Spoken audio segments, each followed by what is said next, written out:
This is not about friendship. This is not about shared values or cultural ties or the longest undefended border in the world. This is about something that changed in the relationship between the United States and Canada that most people have not noticed. A shift in leverage so fundamental that it has altered how these two countries negotiate with each other, how they make demands of each other, how they respond when one tries to pressure the other. The United States can no longer threaten Canada in ways that would have worked 20 years ago. This is not because Canada built a larger military. This is not because Canada formed new alliances that counterbalance American power. This is because Canada now controls something that the United States cannot function without. And the nature of what Canada controls makes traditional forms of pressure ineffective or counterproductive. I want to be precise about what I mean when I say the United States cannot threaten Canada anymore. I'm not suggesting that America has lost all leverage or that the relationship has become hostile. I am describing a specific change in the structure of dependency between these two countries, a change that occurred quietly over 20 years through decisions that seemed purely economic at the time, but have accumulated into a geopolitical shift that neither country talks about openly, but both understand completely. The traditional tools of American pressure, tariffs, trade restrictions, diplomatic isolation, military posturing, these tools still exist. But they cannot be used against Canada in the same way they might be used against other countries, because using them would damage American interests more than Canadian interests. This is not rhetoric. This is structural reality based on supply chain dependencies that took decades to build and cannot be broken quickly, regardless of political will. Let me start with what happened in early 2025 that revealed this new dynamic to anyone paying attention. The details were not widely reported because the negotiation happened behind closed doors, and both governments had reasons to keep the outcome quiet. But the pattern is visible in trade data, corporate filings, and the behavior of officials who suddenly became very careful about how they spoke regarding Canada. American trade officials arrived at negotiations with Canada expecting to extract concessions on multiple fronts. Aluminum tariffs that had been suspended were going to be reimposed unless Canada agreed to new terms. Steel exports were going to face new restrictions. Softwood lumber duties were going to increase. The American position was straightforward. Accept these terms or face barriers to your largest export market. This approach had worked in previous decades. Canada would protest, negotiate for minor modifications, ultimately accept most American demands, because the alternative meant significant economic pain for Canadian industries that depended on American market access. The assumption was that this negotiation would follow the same pattern. It did not follow that pattern.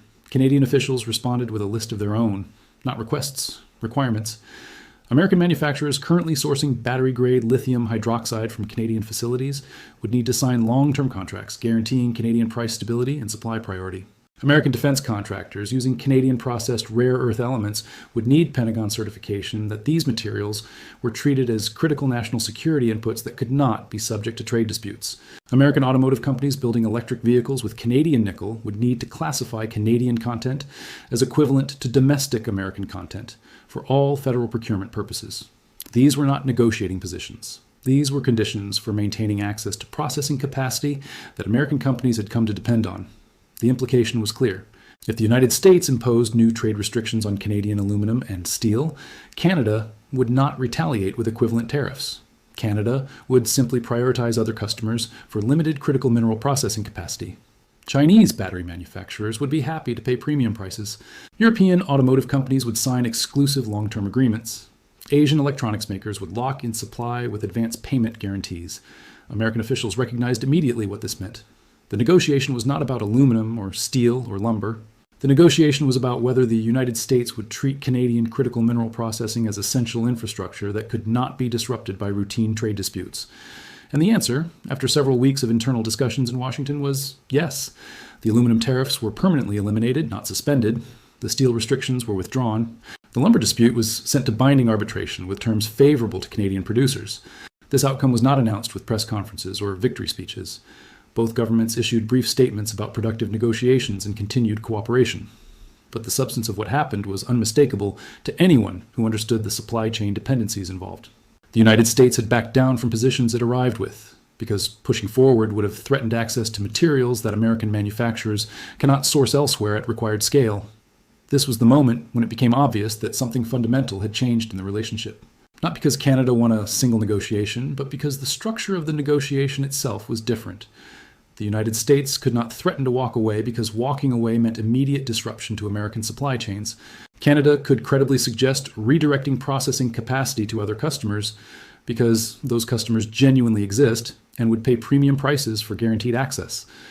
Now, let me explain how the situation developed, so you understand why it is not temporary and why it cannot be easily reversed through policy changes or infrastructure investments. The dependencies that create Canadian leverage were built systematically over 20 years through decisions that seemed purely economic at the time. In the early 2000s, Canadian mining companies and provincial governments began investing in processing infrastructure for minerals that were considered minor industrial inputs. Lithium was used primarily in ceramics and lubricants. Rare earth elements were niche materials for specialty applications. Cobalt was a byproduct of nickel mining.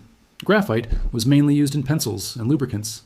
None of these materials seemed strategically important compared to oil, natural gas, or base metals like copper and aluminum. But Canadian geologists and mining engineers understood something that policymakers in other countries had not yet recognized.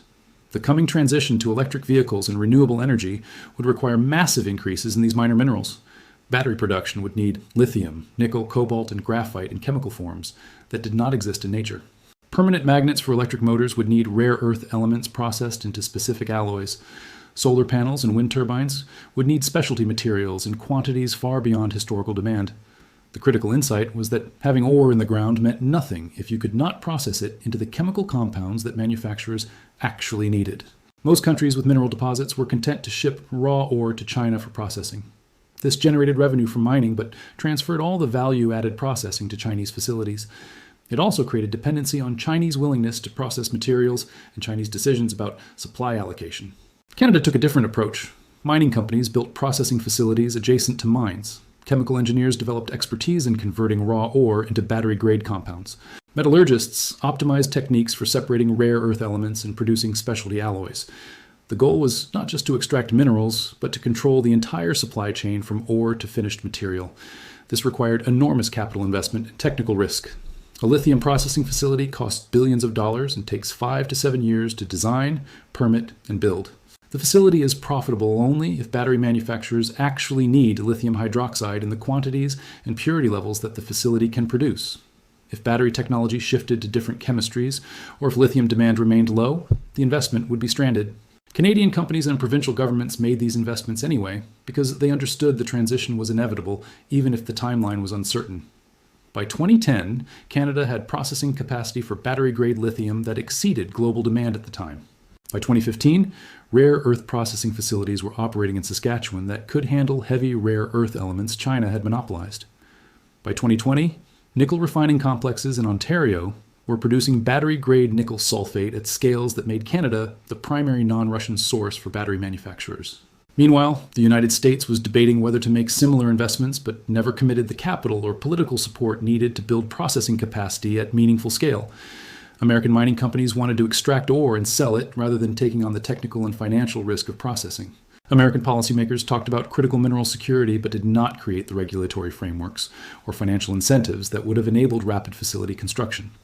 The result is that by 2025, Canada had processing infrastructure that the United States needed but did not have, and the nature of this infrastructure created dependencies that traditional American leverage could not address. You cannot tariff your way out of a supply chain dependency when the alternative suppliers do not exist. You cannot threaten trade restrictions when imposing them would immediately disrupt your own manufacturing operations. Let me give you specific examples. So this is concrete rather than abstract. The United States military requires rare earth elements for fighter jet electronics, missile guidance systems, and advanced sensors. These materials must be processed to military specifications. For decades, the Pentagon sourced these materials from China or from American companies that processed Chinese concentrates.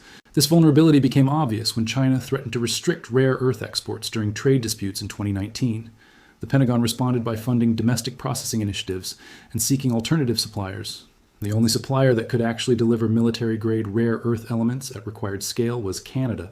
Specifically, processing facilities in Saskatchewan that had spent 15 years developing expertise in heavy rare earth elements.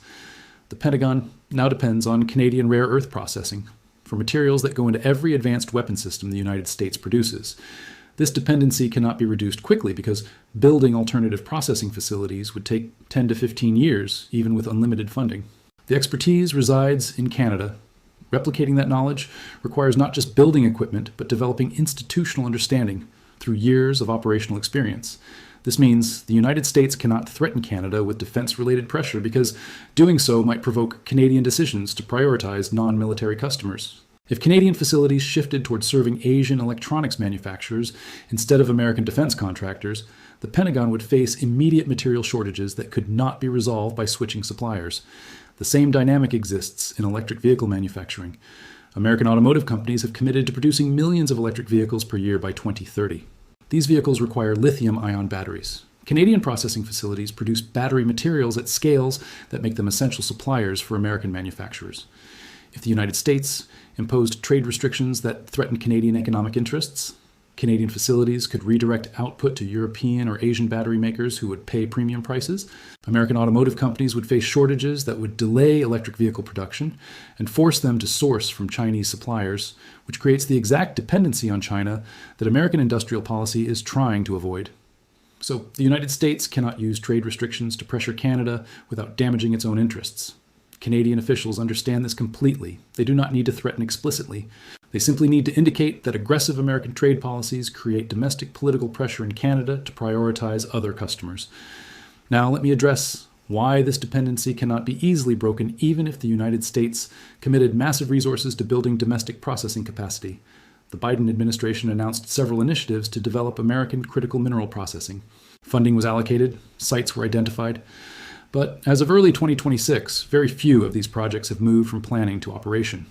The obstacles are technical, economic, and political. Processing critical minerals requires specialized expertise that is not widely available. The chemical engineers who understand lithium processing are employed by a small number of companies, many of them Canadian.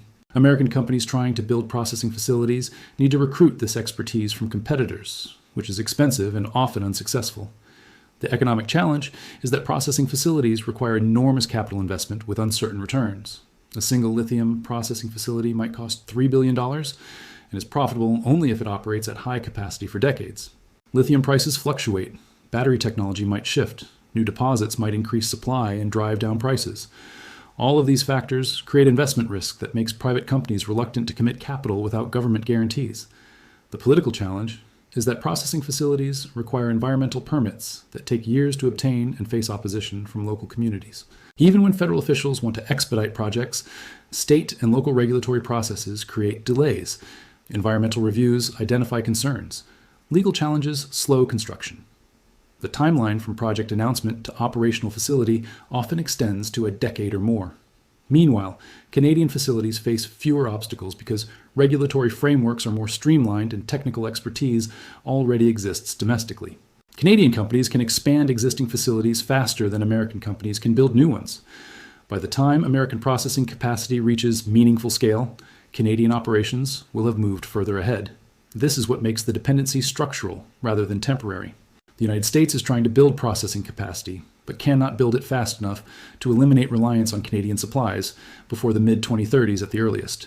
During this period, Canadian leverage will remain and will likely increase as electric vehicle production accelerates. American officials recognize this reality and have adjusted their approach accordingly. Rather than trying to reduce dependency on Canada, the strategy has shifted to treating Canadian processing as part of the North American industrial base. Defense procurement regulations now classify Canadian critical mineral suppliers as equivalent to domestic American sources.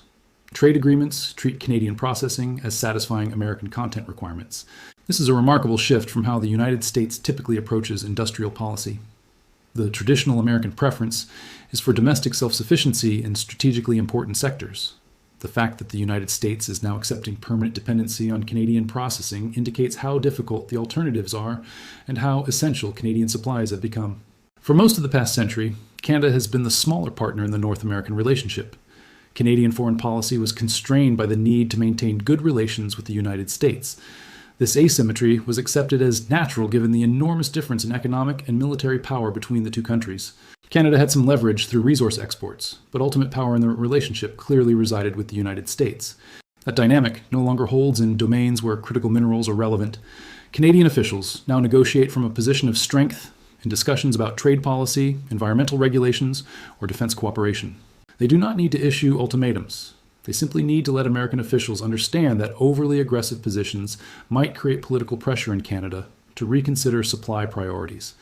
This subtle form of leverage is more powerful than explicit threats because it shapes negotiations before positions are even formally stated. American officials arrive at discussions already aware that certain approaches are off the table because the costs of Canadian retaliation would exceed any benefit. This self-censorship is invisible to outside observers, but fundamentally changes how the two countries interact.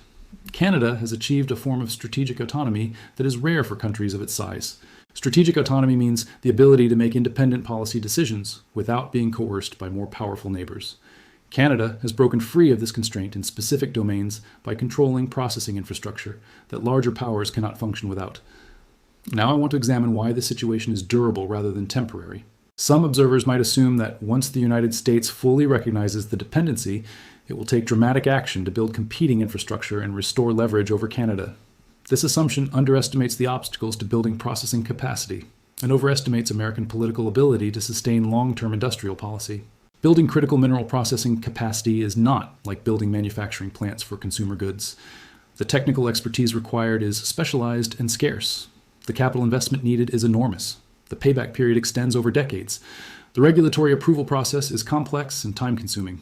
All of these factors discourage private investment unless government provides guarantees and subsidies.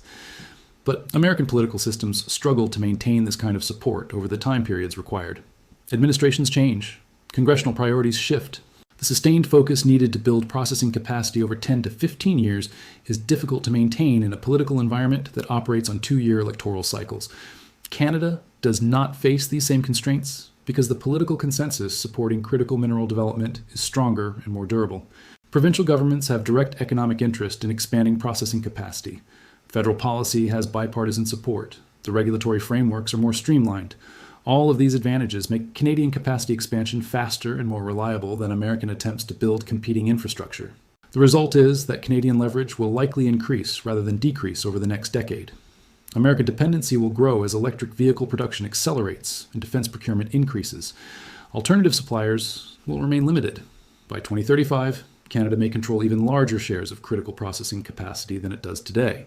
This brings me to the final point about why the United States cannot threaten Canada anymore. The dependency is mutual in the sense that Canada benefits from access to American markets and technology.